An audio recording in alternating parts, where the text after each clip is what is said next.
Les examens et concours professionnels pour les métiers de la justice ou de la sécurité sont très différents puisque les programmes d'examen sont très différents, les jurys même peuvent parfois varier. En revanche, il y a un point commun, la préparation à tous les examens ou concours professionnels est une épreuve de fond et pas de sprint. Cela veut dire qu'il faut concevoir ces préparations de manière extrêmement régulière.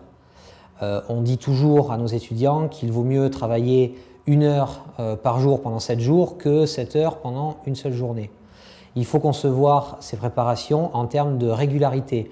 L'objectif, c'est de vérifier à la base que les connaissances théoriques nécessaires sont acquises, mais ensuite de se confronter régulièrement à des exercices pratiques, à des corrections, à des manipulations des connaissances théoriques.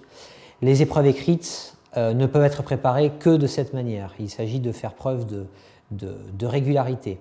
Régularité dans l'assiduité aux cours qui peuvent être dispensés dans un institut d'études judiciaires, régularité dans l'utilisation des ouvrages comme ceux de la collection Métiers du droit. Il ne peut pas s'agir d'utiliser ces ouvrages pour bachoter en fin de révision ou pour simplement se remettre à niveau en début de révision.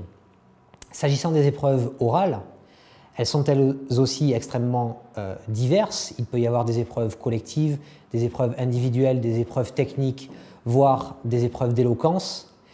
Il faut concevoir que, indépendamment ou au-delà des programmes et de la préparation qui peut être faite, ces épreuves sont considérées en général comme de véritables entretiens d'embauche. C'est-à-dire qu'on va juger non seulement de ce que l'étudiant maîtrise un certain nombre de connaissances, mais également si, quelques mois ou quelques années plus tard, il peut être dans une situation professionnelle. Il faut donc bien garder à l'esprit que les connaissances théoriques, quelles qu'elles soient, ne seront utiles et efficaces dans la préparation d'un examen que si elles sont mises en application dans une posture professionnelle.